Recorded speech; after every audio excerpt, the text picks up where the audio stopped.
আসসালামু আলাইকুম। আল্লাহ তাআলা দয়া মায়া করে আমাদের সকল সৃষ্টির সেরা মানুষ হিসেবে সৃষ্টি করেছেন। দুনিয়ার ক্ষণস্থায়ী জীবনের পর পরকালে রয়েছে চির সুখের জান্নাত বা চির অশান্তির জাহান্নাম। আমরা সবাই চাই পরকালে আমাদের আশ্রয়স্থল হোক জান্নাতে। জান্নাত অর্থ উদ্যান, বাগান, সুশোভিত কানন। ইসলামী পরিভাষায় পরকালীন জীবনে পুণ্যবানগণের জন্য পুরস্কার স্বরূপ যে আরামদায়ক স্থান তৈরি করে রাখা হয়েছে তাকে বলা হয় জান্নাত। জান্নাতে সব ধরনের নিয়ামত বিদ্যমান।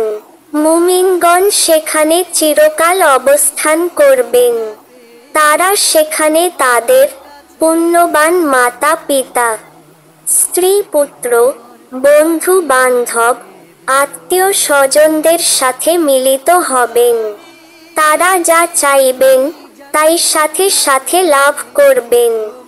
আল্লাহ তাআলা সূরা হামিম আস-সাজদার 31-32 আয়াতে বলেন, জান্নাতে তোমাদের জন্য রয়েছে যা কিছু তোমাদের মন চায় এবং সেখানে তোমাদের জন্য রয়েছে যা তোমরা ফরমায়েশ করো। এটি ক্ষমাশীল, পরম দয়ালু আল্লাহর পক্ষ থেকে আপ্যায়ন। বস্তুত জান্নাতের সুখ শান্তি ও নিয়ামত অফুরন্ত। এর বর্ণনা শেষ করা যায় না। বুখারী শরীফের একটি হাদিস, যা মূলত হাদিসে কুদসি।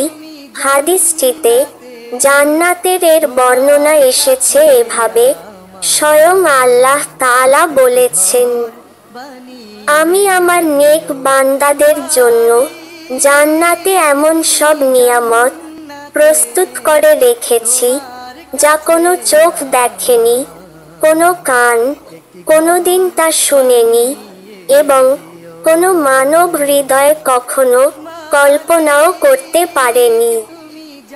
সুবহানাল্লাহ। আজকে আমরা এমন একটি আমল জানব যা আমল করলে আমলকৃত ব্যক্তির জন্য জান্নাতে যেতে মৃত্যু ছাড়া আর কোনো বাধা থাকবে না। এই ব্যাপারে আসুন একটি গল্প শুনে নেই। আবু হুরায়রা রাদিয়াল্লাহু তাআলা বলেন, রাসূলুল্লাহ সাল্লাল্লাহু আলাইহিস সালাম এক রমজান মাসে যাকাতের সম্পদ পাহারা দেওয়ার দায়িত্ব আমাকে দিয়েছিলেন। তখন দেখতে পেলাম একজন আগন্তুক সদকার মাল চুরি করছে। তখন আমি আগন্তুকের হাত ধরে ফেললাম এবং বললাম, আল্লাহর কসম, আমি তোমাকে আল্লাহর রাসূলের কাছে নিয়ে যাব। তখন আগন্তুক বলল, আমি খুব অভাবী আর আমার অনেক প্রয়োজন। তার এই কথা শুনে দয়া করে তাকে ছেড়ে দিলাম। পরদিন সকালে রাসূলুল্লাহ সাল্লাল্লাহু আলাইহিস সালাম আমাকে জিজ্ঞেস করলেন, গতকাল তোমার অপরাধী কি করেছে?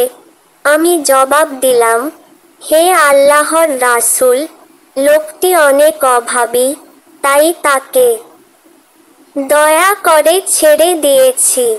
রাসূলুল্লাহ সাল্লাল্লাহু আলাইহিস সালাম বলেন, অবশ্যই সে তোমাকে মিথ্যা বলেছে আর সে আবার আসবে। পরদিন আমি আবার অপেক্ষা করতে লাগলাম। যখন সে আবারও চুরি করতে এলো, তখন তাকে পাকড়াও করে বললাম, এবার অবশ্যই আমি তোমাকে আল্লাহর রাসূলের কাছে নিয়ে যাব। সে বলল, আমাকে ছেড়ে দাও, আমি খুব অভাবী, আমার পরিবার আছে, আমি আর আসব না। তখন আমি তাকে দয়া করে এবারও ছেড়ে দিলাম। পরদিন আবারও রাসূলুল্লাহ সাল্লাল্লাহু আলাইহিস সালাম আমাকে জিজ্ঞেস করলেন, গতকাল তোমার অপরাধী কি করেছে? আমি এবারও জবাব দিলাম, হে আল্লাহর রাসূল, লোকটি অনেক অভাবী, তাই তাকে দয়া করে ছেড়ে দিয়েছি। এবারও রাসূল সাল্লাল্লাহু আলাইহিস সালাম বললেন, অবশ্যই সে তোমাকে মিথ্যা বলেছে, আর সে আবার আসবে। তৃতীয় দিনও আমি চোরের জন্য অপেক্ষা করতে লাগলাম। যখন সে আবারও চুরি করতে এলো, তখন তাকে পাকড়াও করে বললাম, এবার অবশ্যই আমি তোমাকে আল্লাহর রাসূলের কাছে নিয়ে যাব। তুমি বারবার ওয়াদা করছো আর চুরি করতে আসছো। তখন উপায়ন্তর না পেয়ে সে বলল, আমাকে মাফ করে দাও, আমি তোমাকে এমন কিছু কথা বলে দেব যার মাধ্যমে আল্লাহ তোমাকে কল্যাণ দান করবেন। আমি বললাম, সেগুলো কি? তখন সে বলল, যখন ঘুমাতে যাবে তখন আয়াতুল কুরসি পড়ে ঘুমাবে। তাহলে আল্লাহ তোমার জন্য একজন পাহারাদার নিযুক্ত করবেন, যে তোমার সঙ্গে থাকবে, আর কোনো শয়তান সকাল পর্যন্ত তোমার কাছে আসতে পারবে না। এটা শুনে আবু হুরায়রা রাদিয়াল্লাহু তাআলা তাকে ছেড়ে দিলেন।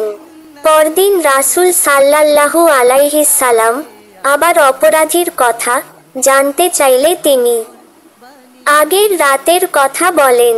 তখন রাসূল সাল্লাল্লাহু আলাইহিস সালাম বলেন, যদিও সে চরম মিথ্যাবাদী, কিন্তু সে এই কথা সত্য বলেছে। রাসূল সাল্লাল্লাহু আলাইহিস সালাম আবু হুরায়রা রাদিয়াল্লাহু তাআলা কে আরো বলেন, তুমি কি জানো সে কে? আবু হুরায়রা রাদিয়াল্লাহু তাআলা বললেন, না। রাসূল সাল্লাল্লাহু আলাইহিস সালাম বলেন, সে হচ্ছে শয়তান। বুখারী শরীফের 2311 নং হাদিসে এই গল্পটি এসেছে।